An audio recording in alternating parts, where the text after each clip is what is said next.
बड़े सौभाग्य से सत्संग मिलता है, संत गुरुजनों का दर्शन मिलता है और सत्संग से हमको सद्बुद्धि मिलती है।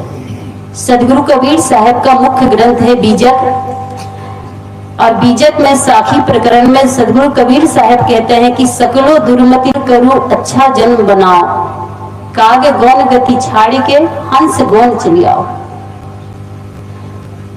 साहब कहते हैं कि दुर्बुद्धि को छोड़ दो, क्योंकि दुर्बुद्धि ही सारे अनर्थों की, पापों की जड़ है। आदमी सब बढ़िया है, शरीर बढ़िया, चेहरा बढ़िया, लेकिन बुद्धि खराब हो जाती है तो आदमी का जीवन खराब हो जाता है। सास बहू में कभी कभी घर में लड़ाई होती है तो लोग कहते हैं कि फलाने की बहू खराब है। अब कुछ लोग सास को दोष देते कि फलाने की तो बहू सास खराब है, पर ना सास खराब है ना बहू खराब है, दोनों ठीक है, बुद्धि खराब है। अगर बुद्धि सही हो जाए तो वही सास फिर सास नहीं मां लगने लगती, और सद्बुद्धि हो जाए तो बहू बहू नहीं बेटी बन जाती है। वैसे तो होता है कि सास कितनी शक्कर हो पर कभी कभी बहू से टक्कर हो ही जाती, क्योंकि सास बहू का चक्कर ही ऐसा है।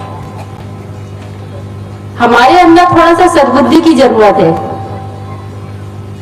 दृष्टि हम देखते हैं, पर अंदर की दृष्टि बदल जाए तो देखने की दृष्टि भी बदल जाती। पूरा जीवन बहू सेवा करती सास की, पूरा जीवन मरते दम तक। अगर सास खाट में पड़ जाए, लकवा हो जाए, कोई बीमारी हो जाए तो बहू पानी, भोजन, कपड़ा सब कुछ करेगी, बेटी सिर्फ देखने आएगी। समाचार मिलेगा कि तबीयत खराब है तो देखने 2 दिन 4 दिन, लेकिन पूरे जीवन सास की दृष्टि बहू के प्रति, बहू की ही भावना को लेकर होती, बेटी नहीं होती। पूरी संपत्ति सौंप देती है सास अपनी जीवन की, ससुर अपने जीवन की पूरी संपत्ति बहू को सौंप देता, पर बहू को बेटी नहीं बना पाती। और इसी प्रकार बहू भी पूरे जीवन सास के पास में रहना है। नैहर में चाहे कितनी ही अमीर बेटियां हो, लेकिन जो दहेज में मिल गया, उसको गिफ्ट में मिल गया, उतना ही उसके हाथ लगता है। सही बात ना? बंटवारा तो बराबर बराबर नहीं होता ना कि 10 बीघा जमीन है तो चलो 5 बीघा बेटी का, 5 बीघा बेटा का, नहीं। जो दहेज में मिल जाए, जो गिफ्ट में मिल जाए, वही साथ में लेके आती। लेकिन यहाँ पर जितना भी जमीन है ससुराल में, उसकी मालकिन कौन होती? अगर 10 बीघा जमीन है, एक बेटा है, तो मालकिन बहू 10 बीघा की यहाँ ससुराल में आते से बन गई। पूरे जीवन सास और ससुर की संपत्ति में जीना है, रहना है, पर पूरा जीवन बीत जाता है, सास को मां नहीं मान पाती। सास को सास की दृष्टि से ही देखती है। थोड़ी सी सद्बुद्धि आ जाए कि बहू अपनी सास को मां मानने लगे और सास अपनी बहू को बेटी मानने लगे, तो घर स्वर्ग सा सुंदर बन जाए। कहते हैं कि एक नारी चाहे तो घर को नर्क बना देती है, और एक नारी चाहे तो घर को स्वर्ग बना देती है। अगर सद्बुद्धि है, सद्भावना है, अच्छे विचार है, अच्छे संस्कार है, ऐसी लक्ष्मी, ऐसी बहू किसी घर में आती है तो घर ऐसे लगता जैसे स्वर्ग सा सुंदर हो गया। घर में बहू नहीं लक्ष्मी आई है, लोग बोलते। और ऐसी बहू आ जाती है आजकल, आते से ही घर को नर्क बना देती है। भाई भाई में बंटवारा, बेटा बाप को अलग अलग कर देती है। कहते हैं कि सकलो दुर्मति दूर करो, अपनी दुर्मति को दूर कर दो, दुर्बुद्धि को, कुबुद्धि को दूर कर दो। कैसी कुबुद्धि होती है? छोटा सा उदाहरण देती है। आजकल मोबाइल का जमाना है, हर जेब में मोबाइल है, और मोबाइल, एक महिला को देखिए, अभी ठंडी का दिन है, अपनी माँ को नैहर में फोन लगाई, कहा माँ शाम हो गई है, स्वेटर पहन लेना, मोजा लगा लेना, साल ओढ़ लेना, गर्म पानी पीना। 1 घंटा तक बात कर रही थी माँ से, माँ का ख्याल रख रही हो, अच्छी बात है, बेटी माँ का ख्याल रखती ही है, चाहे ससुराल पहुंच जाए। लेकिन आधा घंटा से सास परेशान है, साल नहीं मिल रही है कि साल कहाँ रखा है, शाम हो गई, ठंडी लग रही है, बहू का उसको ख्याल नहीं है कि मेरी सास साल ढूंढ रही है, उसको साल निकाल के दे दो। फोन में माँ को बोल रही है कि माँ शाम हो गई है, स्वेटर पहन लेना, मोजा लगा लेना, मफलर बांध लेना, साल ओढ़ लेना, ठंडी से बचना है, स्वास्थ्य में ध्यान देना। अच्छी बात है, आप नैहर फोन लगा के बताइए, लेकिन थोड़ा ध्यान है, जो सामने में आपकी सासू माँ है, सासू को भी माँ कहते हैं, पर कहते हैं, सास को माँ कहते हैं ना, मम्मी आजकल मम्मी कहते हैं, माँ जी कहते हैं, पर सचमुच हम दिल से कहते हैं, दिल से भी, एक फॉर्मेलिटी के लिए। एक दिन क्या हुआ, पति पत्नी दोनों सोए हुए थे, रात का समय, अचानक 11 बजे रात में पति के मोबाइल में फोन आया, कॉल आया, तो पति ने उठाया, हेलो, तो उधर से किसी महिला का फोन आया। तो पत्नी को संदेह होता कि रात में फोन आया है, क्या बात है, तो कान लगा के सुनने लगती है कि किससे बात कर रहे हैं, किसका फोन है। तो उधर से एक महिला बोलती है, तो पति बोलता, माँ जी प्रणाम। जैसे ही माँ जी प्रणाम बोलता है पति, तो पत्नी समझ जाती है कि जरूर वो बुढ़िया का फोन है, सासू का फोन है, वही फोन लगाई होगी जो गांव में रहती है। अब बेटा सर्विस में था तो शहर में रहता था, तो अनुमान लगा लेती बहू कि जरूर वो बुढ़िया ही फोन की होगी। कहा, माँ जी प्रणाम, कैसी हो? उधर से माँ पर बोलती है कि बेटा तबीयत खराब है। तो लड़का बोलता है कि माँ यहाँ आ जाओ, हम लोग इलाज करा देंगे। अब महिला को रहा नहीं जाता पत्नी को, इधर दोनों की बात चल रही, पत्नी बीच में ही बोलती है, यहाँ कहाँ आएगी, शहर का मकान, 2-2 कमरे हैं बस, एक गेस्ट रूम है, कोई आ जाएगा तो बैठक रूम है, और एक बेडरूम है, किचन रूम है, छोटा सा मकान है। माँ को बोलो कि गांव में ही इलाज करे। उधर से फिर फोन आता कि बेटा पैसे की जरूरत है। लड़का बोलता, बाजी कितने पैसे की जरूरत है, आप बोल दीजिए मैं दे दूंगा। पत्नी कहती, पैसे वैसे नहीं है, तनख्वाह जो पिछला आया था खत्म हो गया। मतलब कि बेटा और माँ की बात चल रही है, अब बीच में पत्नी बोले जा रही है, पैसे नहीं है, खत्म हो गया है, यहाँ पैसे नहीं है, आने की जरूरत नहीं है, दूसरा बेटा है गांव में, उसी से कहो वही इलाज करवाओ। फिर बोलती है कि माँ कि बेटा, मेरा बेटा जो साथ में है वो इलाज नहीं करवा रहा। कहा, माँ चिंता मत कीजिए, आपका बेटा इलाज नहीं करवा रहा, मैं हूं ना, मैं इलाज करवा दूंगा। आप शहर चले आइए, यहाँ आ जाइए हमारे पास में, हम इलाज करवा देंगे। अब तो पत्नी को रहा नहीं गया कि ये बुढ़िया बिल्कुल आ ही जाता है, बार बार बोल रहे, आ जाइए इलाज हो जाएगा, पैसा है। गुस्सा या मोबाइल हाथ में लिए, बोले क्या है? कहा, बेटी तुम बोल रही हो, मैं तुम्हारी माँ बोल रही। कहा, माँ तुम बात कर रही थी? हम तो इतनी देर से सोच रहे सास बात कर रही है। जैसे माँ बोले तो मतलब कि अपनी भाषा, अपनी भावना तुरंत। कहा, माँ आप बोल रही थी? कहा, भाई क्या हुआ? कहा, भाई इलाज नहीं करवा रहा, पैसे की जरूरत है। अब बोल सकती है कि पैसे नहीं है, अब बोल सकती है कि जगह नहीं है, बोल सकती बेटी कि मेरे घर में जगह नहीं है। माँ समा सकती है पर सास समा सकती क्यों? ससुराल जब आती है लड़की शादी होके, तो ससुराल की हर चीज अच्छी लगती है। ससुराल का घर अच्छा लगेगा, वर अच्छा लगेगा, जमीन जायदाद अच्छी लगेगी, माल जाल तक अच्छा लगता है, पर 2 चीज अच्छे नहीं लगते, बूढ़े सास और बूढ़े ससुर। ये बोझ लगते हैं। जिस वृक्ष का ये फल है, मकान, दुकान, घर, जमीन, वो फल अच्छा लगता है, लेकिन वो वृक्ष अच्छा नहीं लगता। सम्मान कीजिए, थोड़ी सी सद्बुद्धि अपने अंदर लाइए।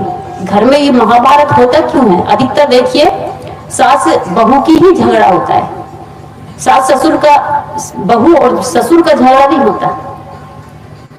जबकि सास स्वयं में एक नारी है, बहू स्वयं में एक नारी है, कि दोनों में झगड़ा क्यों? नारी नारी का सम्मान करे। हमारे अंदर थोड़ी सद्बुद्धि होना चाहिए और अपनी बेटियों को भी थोड़ी शिक्षा और संस्कार दीजिए। आजकल एक समस्या समाज में उत्पन्न हो रही, जब बेटा जवान होता है ना, किसी का भी बेटा शादी लायक होता है, तो लोग लड़की ढूंढना शुरू करते हैं, खोजना शुरू करते हैं। जैसे मार्केट में जाते हैं ना, गोभी उठाएंगे, टमाटर उठाएंगे, तो खोजते हैं कि कौन सा अच्छा है, फूल अच्छा है कि नहीं, ऐसे गोल गोल घुमा के देखते हैं। वैसे ही लड़कियां खोजते हैं कि ठीक है कि नहीं। तो क्या देखते हैं कि अच्छी संस्कारी बहू मिले। सब चाहते हैं ना कि अच्छी संस्कारी बहू मिले। हर आदमी चाहता है कि अच्छी बहू मिले।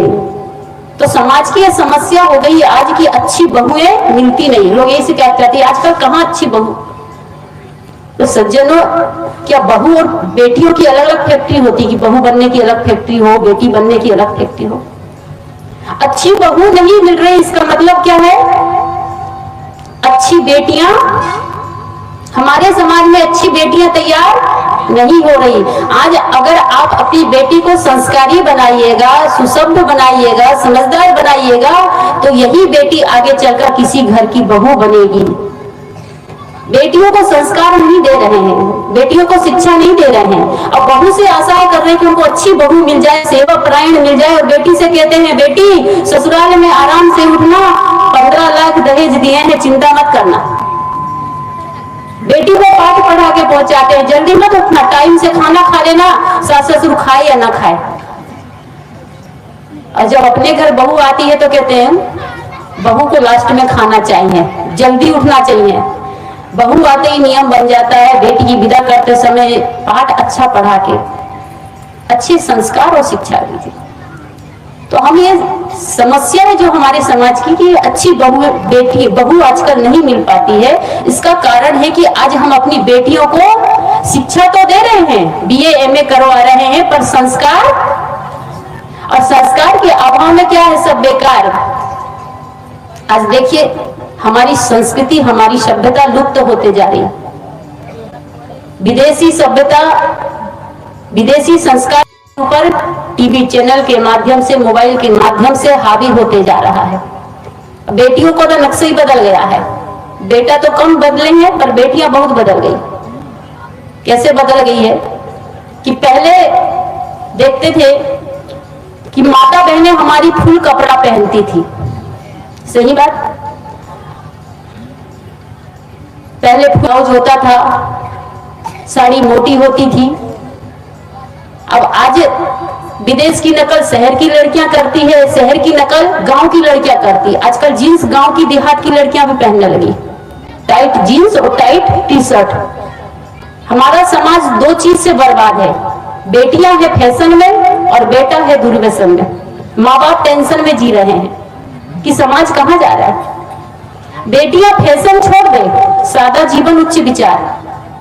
चेहरे की शोभा सजाने से नहीं है, चरित्र से है। आप जिस देवी की पूजा करते हैं, दुर्गा, सरस्वती, लक्ष्मी, काली, जो भी देवी की पूजा करती हैं, वो बड़ी सुंदरवान रूपवान नहीं थी, उनका चरित्र महान था। और जिस देवी की पूजा नहीं होती हमारी समाज में, श्री देवी है, माधुरी दीक्षित है, रेखा है, कैटरीना कैफ है, आलिया भट्ट, पता नहीं कितने सारी हीरोइन है, जिनकी कोई पूजा नहीं होती, उनका चेहरा बड़ा सुंदर है पर चरित्र सुंदर, तो आप किसकी पूजा करेंगे, किसका आदर्श जीवन में लेंगे। पूजा तो हम देवी देवता की करते हैं, पर आदर्श जीवन में हीरोइन का करते हैं।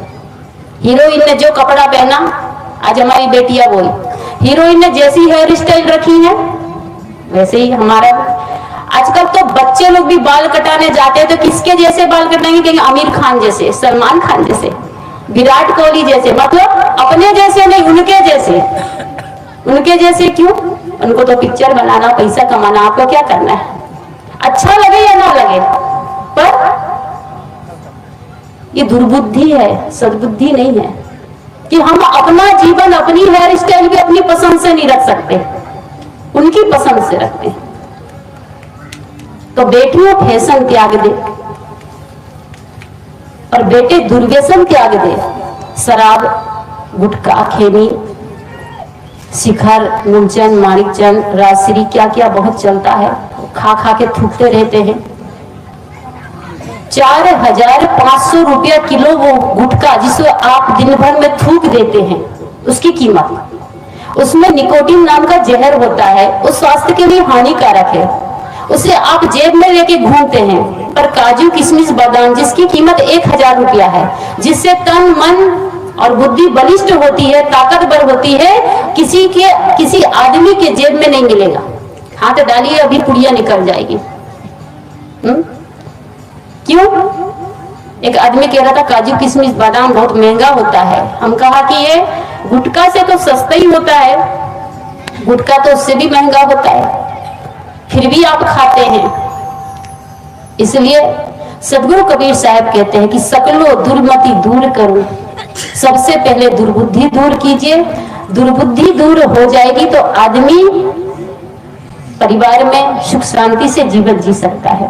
और जब तक दुर्बुद्धि है, वो चाहे परिवार में रहे, चाहे आश्रम में रहे, चाहे समाज में कहीं भी रहे, अपने जीवन को नर्क बना देगा, सुख शांति से जी नहीं सकता है।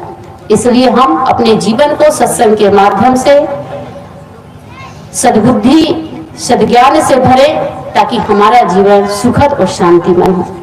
न कहकर मैं अपनी वाणी को विराम देती हूँ। बोलिए सद्गुरु देव की।